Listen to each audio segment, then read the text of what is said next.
Good morning. Morning మ్యాగజైన్కి స్వాగతం. ప్రముఖ దినపత్రికలో వస్తున్న వార్తలు వెనక జరుగుతున్న పరిణామాలు చూద్దాం.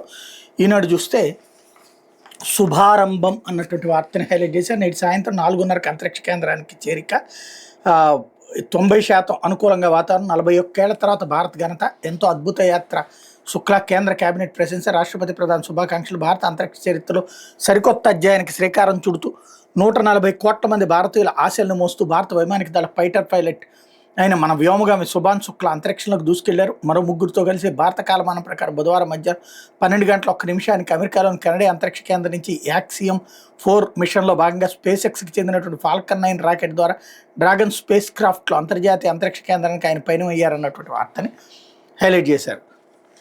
లేకపోతే మళ్ళీ ఆ పాలన రానివ్వం, పెట్టుబడులు పెట్టండి, ఈసారి ఏమరపాటుగా లేను, ఎన్డీఏ ప్రభుత్వమే కొనసాగుతుంది. ఫిక్కీ జాతీయ కార్యవర్గ సమావేశంలో సీఎం చంద్రబాబు 500 నోట్లు రద్దు చేయాలి, అప్పుడే ఎన్నికల్లో డబ్బు పంపిణీ తగ్గుతుందని వ్యాఖ్య.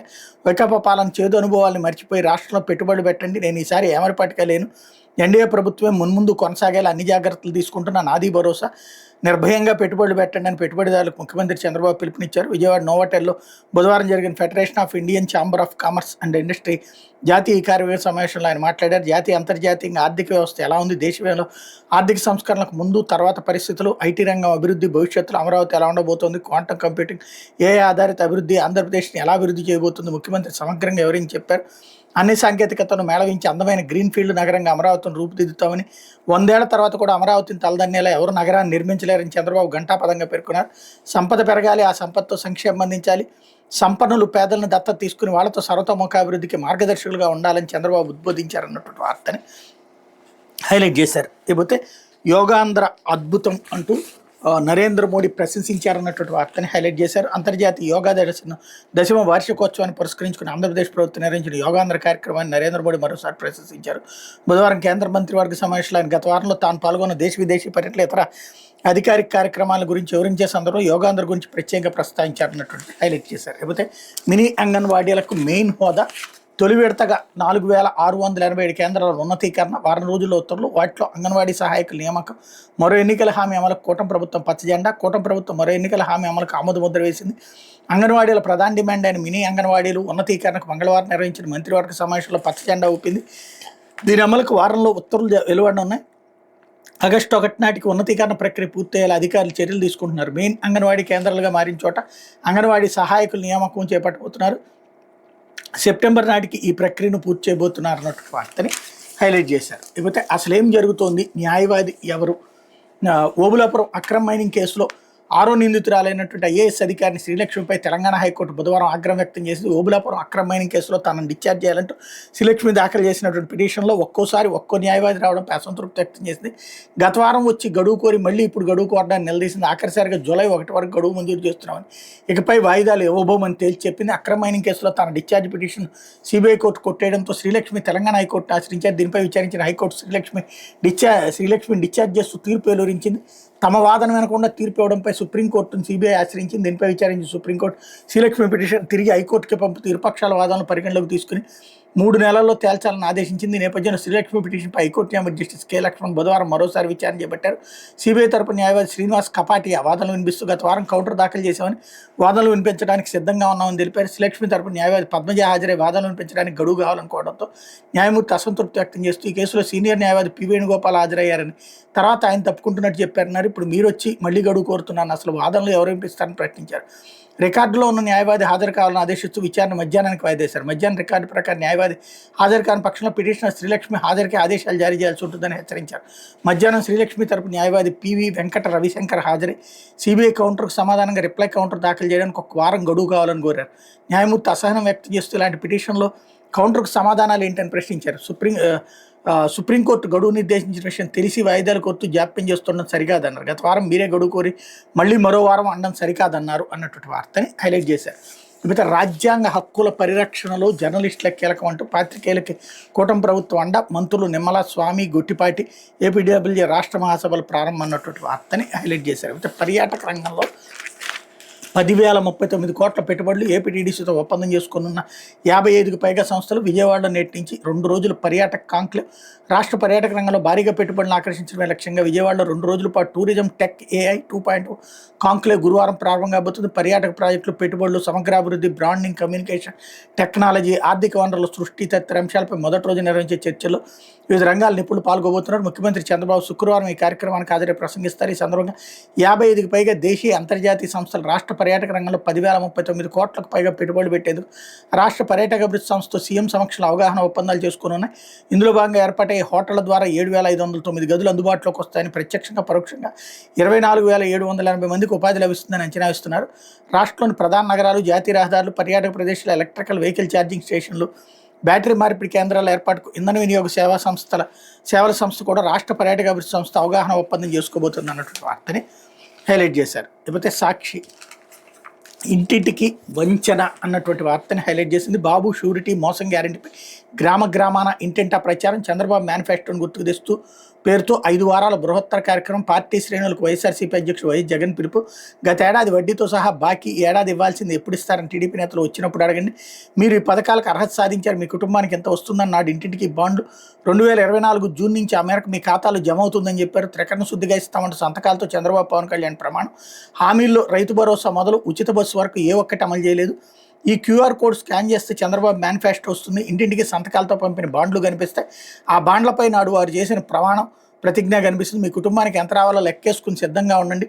మేనిఫెస్టోలను ఒక్కటే అమలు చేయకుండా మోసం చేయడంపై నిలదీయండి. బాబు మోసాలపై గ్రామాన్ని ఇంటింటా విస్తృతంగా ప్రచారం జరగాలి. చంద్రబాబు పచ్చి మోసాలు ప్రజలకు వివరించడం ఈ కార్యక్రమం ముఖ్య ఉద్దేశం. క్యూఆర్ కోడ్ స్కాన్ చేయగానే ప్రజాగళం, సూపర్ 6, సూపర్ 7 హామీలు వస్తాయి. చంద్రబాబు చేసిన దగా, పచ్చి మోసం వివరాలు కూడా వస్తాయి. గత ఏడాది ఇవ్వకుండా ఎగ్గొట్టింది ఎంత, ఇక ఏడాది రావాల్సిన మొత్తం ఎంత అనేది కూడా తెలుస్తుంది. అన్ని పథకాల ద్వారా ఆ ఇంటికి పథకాల వారీగా నెలకు ఎంతంత చొప్పున ఏడాదికి ఎంత వస్తుంది, అలా 5 ఏళ్లలో ఆ ఇంటికి మొత్తం ఎంత నగదు అందుతుంది అని చెప్తూ చంద్రబాబు, పవన్ కళ్యాణ్ సంతకాలు చేసి మరి ప్రతి ఇంటికి బాండ్ పంపారు. ఈ క్యూఆర్ కోడ్ స్కాన్ చేసి ఆ వివరాలను తీసి రెడీగా పెట్టుకోండి. మీ ఇంటికి టీడీపీ నాయకులు రాగానే గత ఏడాది వడ్డీతో సహా బాకీ ఏడాది ఇవ్వాల్సిందని ఎప్పుడు ఇస్తారని నిలదీయండి అన్నటువంటి జగన్ పిలుపుని హైలైట్ చేశారు. లేకపోతే అంతరిక్షంలో అడుగు. ఇక అంతరిక్షంలో ఘనంగా 2వ అడుగు. రాజశీలకు సుభాష్ శుక్లా 2వ భారతీయంగా రికార్డ్. యాక్సియం 4 ప్రయోగం దిగ్విజయం. ఇది అద్భుత యాత్ర. శుభాంశు దేశ ప్రజలందరికీ సమిష్టి యాత్ర, మానవ సహిత యాత్రలకు నాంది. అంతరిక్ష నుంచి సందేశం. జై హింద్, జై భారత్ అంటూ నినాదం. నేడు అంతర్జాతీయ అంతరిక్ష కేంద్రాలకు తొలి భారతీయునిగా ఘనత. భారతావని జైజేలు, కేంద్రం ప్రశంసలు అన్నటువంటి హైలైట్ చేశారు. బాబు కల్పిత మరణ దృశ్యం. వరుస పర్యటనలతో జనంలోకి దూసుకుపోతున్న వైఎస్ఆర్సీపీ అధ్యక్షుడు వైఎస్ జగన్మోహన్ రెడ్డిని నిలువరించడానికి కూటమి ప్రభుత్వం ఇలా పన్నాగం పనిందా? జగన్ పార్టీ నేతలపై దొంగ కేసులు బనాయించింది ఇందుకేనా? తాజాగా బయటకు వచ్చిన వీడియోలు, వైద్యులు రాసిన శవ పంచనామా, పోలీసులు తీసుకున్న దొంగ సాక్షి వాంగ్మూలం అన్నీ చూస్తూ అవుననే భావించాల్సి వస్తుంది. 4 టన్నుల బరువున్న వాహనం మీద ఎక్కితే బతుకుతారా? ఇది గుద్దితే బాధితుడు కాలుపై కాలు వేసుకుని పడుకునే అవకాశం ఉందా లేదని ఎవరికైనా అర్థమవుతుంది. కూటమి ప్రభుత్వానికి మడుగులొత్తే పోలీసులకు అర్థం కాదు. ఎందుకంటే జగన్మోహన్ రెడ్డిని ఏదో ఒక రకంగా కేసులు ఇరికించడమే వాళ్ళ కుట్ర కాబట్టి అంటూ అందులో వైఎస్ఆర్సీపీ అధ్యక్షుడు మాజీ ముఖ్యమంత్రి వైఎస్ జగన్మోహన్ రెడ్డి సత్తెనపల్లి పర్యటన సందర్భంగా జరిగిన ప్రమాదాన్ని ఎల్లో మీడియా ఎంత దుర్మార్గంగా చిత్రీకరించింది. చంద్రబాబు ప్రభుత్వం ఎంతకంటే దుర్మార్గంగా వివరించేందుకు వైఎస్ జగన్ని కేసులు ఇరికించేందుకు పక్కా కుట్ర పని పోలీసుల ద్వారా వ్యవహారం నడిపించింది. ప్రమాదం జరిగిన వెంటనే కానవాయితో సంబంధం లేని వాహనం ఢీకొట్టడం వల్ల సింగయ్య అనే వ్యక్తి మృతి చెందడం స్వయంగా జిల్లా ఎస్పీ సతీష్ కుమార్ ప్రకటించిన సంగతి తెలిసిందే. ఆ వాహనాన్ని సీజ్ చేసి డ్రైవర్కి స్టేషన్ బెయిల్ ఇచ్చి పంపారు.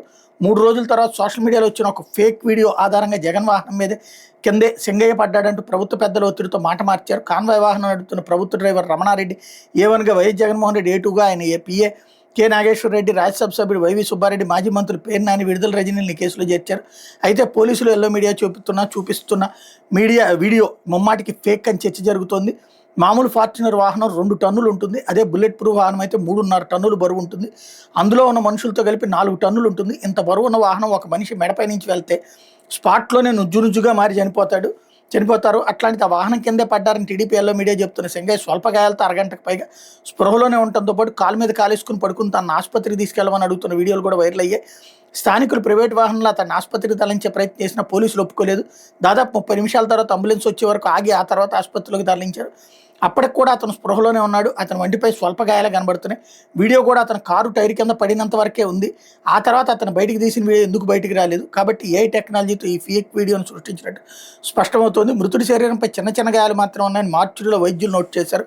ఎడమ బొగ్గ, దవడ, కుడి కంటి కింద, ఛాతిపై కుడివైపు, కుడి మోచేయి వెనక నుంచి అరచేయి వెనక భాగం వరకు మోకాళ్ళ వద్ద దూక్కుపోయి తోలు గాయాలున్నాయని వైద్యులు స్పష్టంగా పేర్కొన్నారు. ఇంత చిన్న గాయాలు ఉన్నప్పుడు అతను అదే రోజు చనిపోయే అవకాశం లేదని, సింగయ్య వంటిపై చిన్న గాయాలు మాత్రం ఉన్నాయి ప్రత్యక్ష సాక్షి హైకోర్టు న్యాయవాది కోటేష్ మీడియాకు వెల్లడించిన సంగతి తెలిసింది. దీన్ని బట్టి ఇది కుట్రని స్పష్టంగా తెలుస్తోంది.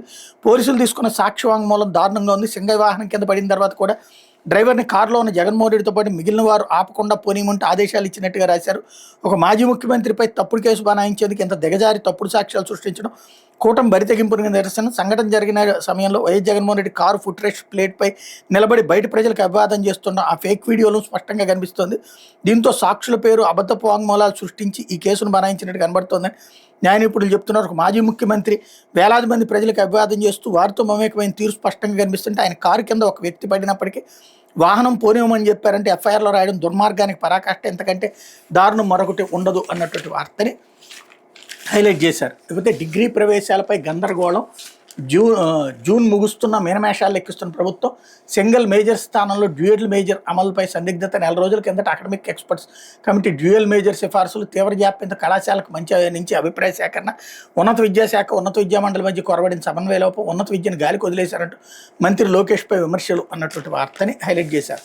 అయితే ఇంటర్ బోర్డుల అవినీతిపై ఏసీబీ దర్యాప్తు, సూపరింటెండెంట్ బ్యాంక్ స్టేట్మెంట్ పరిశీలన, ఇంటర్మీడియట్ విద్యామండలిలో వచ్చినటువంటి అవినీతి ఆరోపణలపై అవినీతి నిరోధక శాఖ దర్యాప్తును వేగవంతం చేసింది.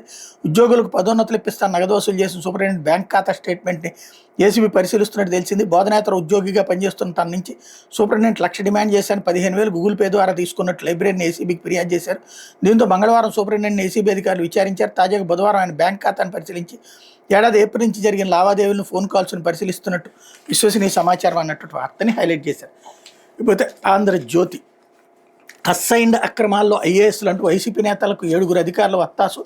చట్టవిరుద్ధంగా లక్షలాది ఎకరాల భూమి ఫ్రీహోల్డ్, జీవో 596కి భిన్నంగా నిషేధ జాబితా నుంచి తొలగింపు, వేగంగా ఫైళ్లు క్లియర్ చేయాలని తహసీల్దార్లపై ఒత్తిళ్లు, కీలక పోస్టులో ఉండి అక్రమాలకు సహకరించినట్టు గుర్తింపు, సీఎం చంద్రబాబుకు నివేదిక సమర్పించిన రెవెన్యూ శాఖ, వీరిపైన విచారణ చేపట్టి చర్యలు తీసుకోవాలని సిఫార్సు అన్నటువంటి వార్తని హైలైట్ చేశారు. అక్కడ అసైన్డ్ భూములన్నింటినీ ఎవరికి వాళ్ళకి ఇచ్చేస్తూ చట్టం చేస్తే పాత జీవోలో ఉన్నటువంటి దాని ప్రకారం చర్యలు చేయడానికి వీలు లేదని చెప్పేసి వార్త రాయడమే ఇక్కడ బూత్ వార్త. ఇక్కడ ఎందుకంటే 6 నెలల ముందు ఏం చేశాడు జగన్మోహన్ రెడ్డి, టోటల్గా అసైన్డ్ భూములకు సంబంధించి ఎవరి చేతిలో ఉన్నాయి 20 ఏళ్లకు పైగా వాళ్ళకే అని.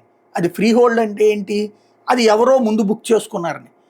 ఎవరో ముందు బుక్ చేసుకున్నటువంటిది ఉంటే అది వాళ్ళకిను, ఆ రైతుకిను, అతనికి సంబంధించిన వ్యవహారం అవుతుంది. కానీ దీంట్లో ప్రభుత్వం కొమ్ముకోవడం అని ఏ కోణంలో నుంచి చెప్తుంది అంటే, మేము వార్తలు రాస్తాం, విషయాన్ని చిమ్ముతాం, ఆ విషయాన్ని మీరు అంగీకరించండి, లేదంటే మీ మీద విషయం చిమ్ముతాం అనేటటువంటి జర్నలిజం ఇప్పుడు నడుస్తోంది.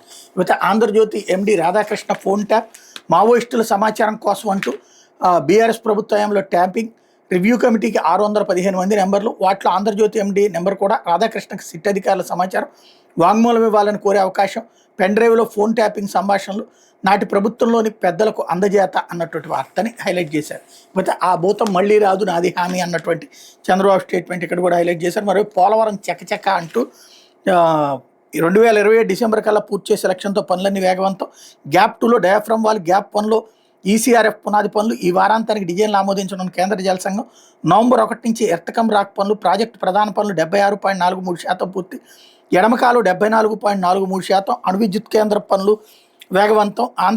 ఆంధ్రజ్యోతి క్షేత్రస్థాయి పరిశీలనలో వెల్లడైంది అన్నటువంటి వార్తని హైలైట్ చేశారు. చంద్రబాబు లోకేష్ ని చూసి అందరూ నేర్చుకోవాలి, యోగాంధ్ర అంచనాలు మించి సక్సెస్, దాన్ని అందరూ స్టడీ చేయాలి, ప్రధాని ఎలా చేశారో చెప్పాలని ఏపీ ప్రభుత్వం నివేదిక కోరే, దాన్ని అన్ని రాష్ట్రాలకు పంపుతా కేబినెట్ భేటీలో మోడీ చెప్పారన్నటువంటి స్టేట్మెంట్ హైలైట్ చేశారు. అయితే క్వాంటం వచ్చేస్తుంది, 4 ఏళ్లు గల విప్లవాత్మకంగా మారుతుంది, క్వాంటం కంప్యూటింగ్ వేగం అనూహ్యం, త్వరలోనే మన జీవితాల్లోకి ప్రవేశిస్తుంది, జనవరిలో అమరావతిలో క్వాంటం వ్యాలీ ప్రారంభం, ప్రద్యుమ్న స్టేట్మెంట్ ఇక్కడ హైలైట్ చేశారు. అయితే నాడు రాజ్యాంగ స్ఫూర్తి ధ్వంసమయ్యింది, దేశ చరిత్రలో ఎమర్జెన్సీ కాలం ఒక చేయట అధ్యాయం, ప్రాథమిక హక్కులను కాలరాశారు, పత్రికా స్వేచ్ఛను హరించారు, నేతలు విద్యార్థులను జైళ్లలో తొక్కారు, నాకు అది అనుభవపూర్వక అభ్యసనం.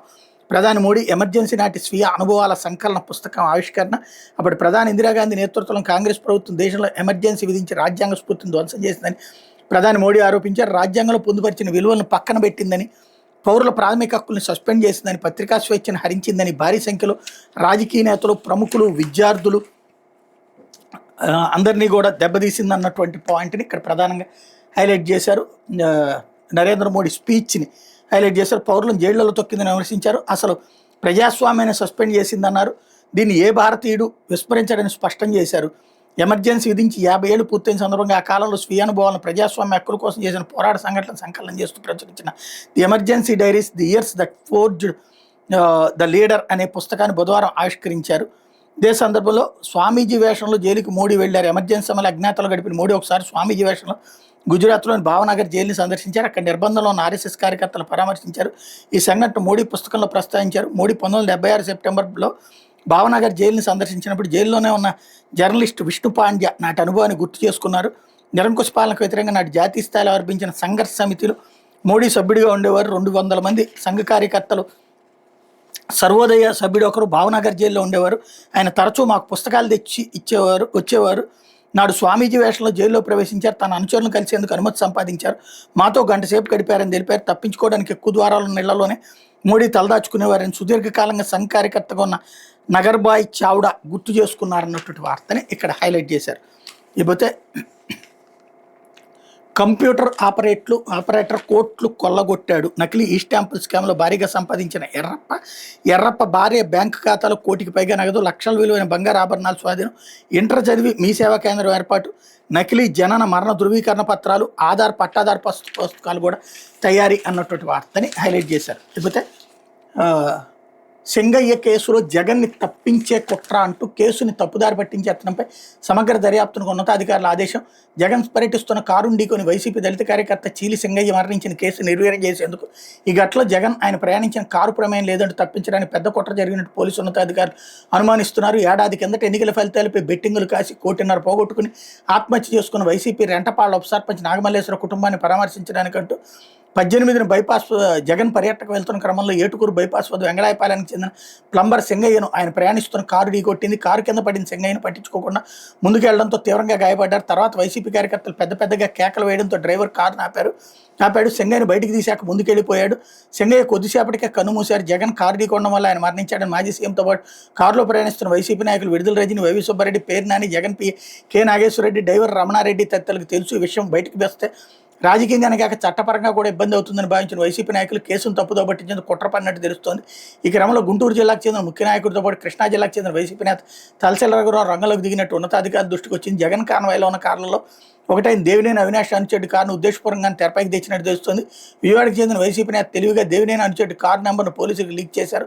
సాధారణంగా రోడ్డు ప్రమాద కేసులు కంటితో చూసినప్పటికీ అప్పటికప్పుడు వాహన నెంబర్ని పోలీసులు ప్రకటించారు. అటువంటిది ప్రత్యక్షంగా ఎవరు చూడకపోయినా అదే రోజు హడావిడిగా పోలీసులు AP 26CE0001 అనే నెంబర్ కలిగిన కారు ఢీకొనడం వల్లే ఈ ప్రమాదం జరిగి సింగయ్య మృతి చెందినట్టు ప్రకటించేశారు. ఏ ఆధారంతో అలా ప్రకటించారంటే సమాధానం లేదు. అయితే నిఘా వర్గాలు ఆ రోజు జగన్ కాన్వాయ్లో పాల్గొన్న కారు నెంబర్లతో స్పష్టంగా వీడియో తీసి ఉన్నతాధికారులకు అందించాయి. అందులో పోలీసులు ప్రకటించిన ఈ కార్ నెంబర్ కూడా ఉంది. జగన్ పైకి కేసు రాకుండా తప్పించాలనే ఉద్దేశంతో వైసీపీ నాయకులు రంగంలోకి దిగి కేసును తప్పుదారి పట్టించే ప్రయత్నం చేస్తున్నట్టు ఉన్నతాధికారుల దృష్టికి వెళ్ళింది.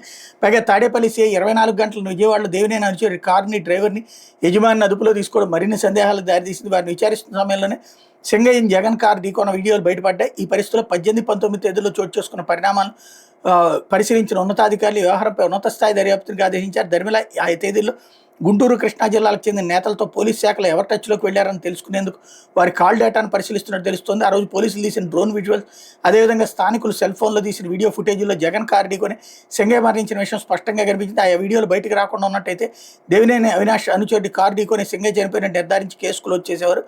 వారిని విచారిస్తున్న క్రమంలోనే జగన్ కారు ఢీకొన్న వీడియో విజువల్స్ బయటకు వచ్చినాయి అన్నటువంటి వార్తని హైలైట్ చేశారు. లేకపోతే నాపై కేసు కొట్టేయండి. గుంటూరు జిల్లా సత్తెనపల్లి మండలం రెంటపాళ్ల పర్యటన సందర్భంగా గుంటూరు నగర శివారు ఏటుకూరు బైపాస్ దగ్గర వాహనం ఢీకొని చీలి సింగయ్య అనే వ్యక్తి మృతి చెందిన ఘటనలో తనపై నమోదైన కేసును కొట్టివేయాలని కోరుతూ వైసీపీ అధినేత జగన్ బుధవారం హైకోర్టును ఆశ్రయించారు. తదుపరి చర్యలు నిలుపుదల చేస్తూ మధ్యంతర ఉత్తర్వులు ఇవ్వాలని కోరారు. కాగా సింగయ్య మృతి ఘటనలో పోలీసులు తనపై నమోదు చేసిన కేసును కొట్టివేయాలని కోరుతూ మాజీ మంత్రి పేరు నాని, విడుదల రజని దాఖలు చేసిన పిటిషన్లు బుధవారం హైకోర్టులో విచారణకు వచ్చే కేసు సంబంధించిన పూర్తి వివరాలు తమ ముందుంచాలని పోలీసులు న్యాయస్థానం ఆదేశించింది అన్నట్టు వార్తని హైలైట్ చేశారు. అయితే వివాహేతర బంధానికి అడ్డొస్తున్నాని భర్తనే కడతీర్చింది. సామాజిక విలువలు, కుటుంబ బంధాలు రోజు రోజుకు బలహీనమైపోతున్న ప్రేమ పేరుతో ఏర్పడుతున్న వివాహేతర సంబంధం హత్యలకు దాకా దారితీస్తున్న ఇటీవల కాలంలో భార్యలు తమ ప్రియుడి సహకారంతో భర్తలను హత్య చేస్తున్న ఘటనలు వరుసగా నమోదవుతుండడం ఆందోళన కలిగిస్తోంది. సంచలనం రేపిన తెలంగాణలో గద్వాలకు చెందిన ప్రైవేట్ సర్వేయర్ తేజేశ్వర్ హత్య ఘటన మరొక ముందే తాజాగా అనంతపురం రూరల్ పోలీస్ స్టేషన్ పరిధిలో జరిగిన మరో దారుణం స్థానికంగా కలకలం రేపింది. వివాహ బంధాన్ని తృణపాయంగా తీసుకుని వివాహేతర సంబంధానికి అడ్డొస్తున్నాడు. తాళిగట్టిన భర్తనే ప్రియుడితో కలిసి హత్య చేయించిందో ఇల్లాలు. అనంతపురం రూరల్ డీఎస్పీ వెంకటేశ్లు, rural CI Shekhar, SI Rambabu ఈ కేసు వివరాలు బుధవారం విలేకరులకు వివరించారు. అనంతపురం రూరల్ మండలం అక్కంపల్లి పంచాయతీలోని సదాశివ కాలనీకి చెందిన నరసాపురం సురేష్ బాబు అనంతపురం నగరంలోని కళ్యాణ దుర్గం రోడ్లో ఫాస్ట్ ఫుడ్ సెంటర్ నిర్వహిస్తున్నాడు. ఆయనకు భార్య అనిత ఇంటర్ చదివిన కొడుకున్నారు. కుమార్తె ఏడాదిన్నర క్రితం చనిపోయింది. అనిత నగరంలోని ఫస్ట్ రోడ్లో ఉన్న ఒక హోటల్లో పనిచేసేది. ఆమెకు 2 నెలల క్రితం ఆత్మకూరు మండలం గొడిదెండ్లకు చెందిన అవాయుతుడైన పండ్ల వ్యాపారి బాబా ఫక్రుద్దీన్తో పరిచయం అయింది. ఇద్దరి మధ్య వివాహేతర సంబంధం ఏర్పడింది. వీరి బంధంపై అనిత భర్తకు అనుమానం వచ్చింది. దీంతో ఆమె నిలదీసేవాడు. ఈ విషయం ఆమె తన ప్రియుడితో చెప్పింది. ఆపై తన అక్రమ సంబంధానికి అడ్డుగా ఉన్నాడే సురేష్ని గడతేర్చాలని ఇద్దరు కుట్ర పన్నారు. ఫాస్ట్ ఫుడ్ సెంటర్ని రాత్రి మూసేసిన తర్వాత తన భర్త 2 వీలర్పై ఇంటికి వస్తారని ఆ మార్గంలో చంపేయాలని అనిత తన ప్రియుడికి సూచించింది. ఎప్పట్లాగే మంగళవారం రాత్రి 11 గంటల సమయంలో బైక్పై ఇంటికి వస్తుంది సురేష్పై అక్కంపల్లి, రాచానపల్లి మధ్యలో నల్లలమ్మ గుడి వద్ద బాబా ఫక్రుద్దీన్ దాడి చేశాడు. ఖాళీ సీసాతో కొట్టడంతో సురేష్ బైక్పై నుంచి కింద పడ్డాడు. ఆ వెంటనే ఫక్రుద్దీన్ తన వెంట తెచ్చుకున్న స్క్రూ డ్రైవర్తో సురేష్ను పొడిచాడు. తర్వాత బండరాయితో మూసి చంపేసి పరారయ్యాడు. హత్య విషయం దావానాలను వ్యాపించిన డీఎస్పీ వెంకటేశ్వర సిబ్బందితో ఘటనాస్థలికి వెళ్లి దర్యాప్తు ప్రారంభించారు. హత్య కుట్ర చేసింది భార్య అనిత కాగా హత్య చేసింది ఆమె ప్రియుడనే 6 గంటల వ్యవధిలో గుర్తించారు. వెంటనే ఇద్దరిని అరెస్ట్ చేశారన్నటువంటి వార్తని హైలైట్ చేశారు. ఇది దినపత్రికలో వచ్చినటువంటి వార్తలు వెనకాల జరుగుతున్న పరిణామాలు.